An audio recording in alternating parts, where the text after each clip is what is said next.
பாலக்கோடு புதிய தேசிய நெடுஞ்சாலை போலீசார் சோதனையில் மினி லாரியில் மூட்டை மூட்டையாக கடத்தி வரப்பட்ட 8 லட்சம் மதிப்பிலான 3 டன் குட்கா பறிமுதல்.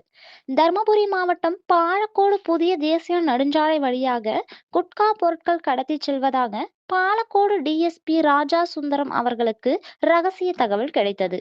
அவரது உத்தரவின் பேரில் பாலக்கோடு இன்ஸ்பெக்டர் சுப்பிரமணியன் தலைமையில் போலீசார் தீவிர வாகன சோதனையில் ஈடுபட்டிருந்தனர். அப்போது அவ்வழியாக சந்தேகத்திற்கிடமான வந்த மினி சரக்கு லாரியை போலீசார் தடுத்து நிறுத்த முயற்சித்தனர். ஆனால் வாகனங்கள் நிற்காமல் சென்றன. இதனால் சந்தேகமடைந்த போலீசார் மினி லாரியை துரத்தி சென்றனர். போலீசார் துரத்தி வருவதை அறிந்தவர்கள் மினி சரக்கு லாரியை சாலையோரம் நிறுத்திவிட்டு தப்பிச் சென்றனர்.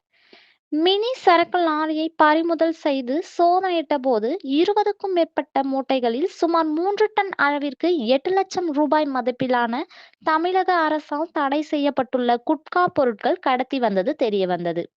குட்காவுடன் சுமார் 15 லட்சம் ரூபாய் மதிப்புள்ள மினி சரக்கு லாரியை பறிமுதல் செய்த போலீசார் இது குறித்து வழக்கு பதிவு செய்து தப்பி ஓடியவர்களை தேடி வருகின்றனர்.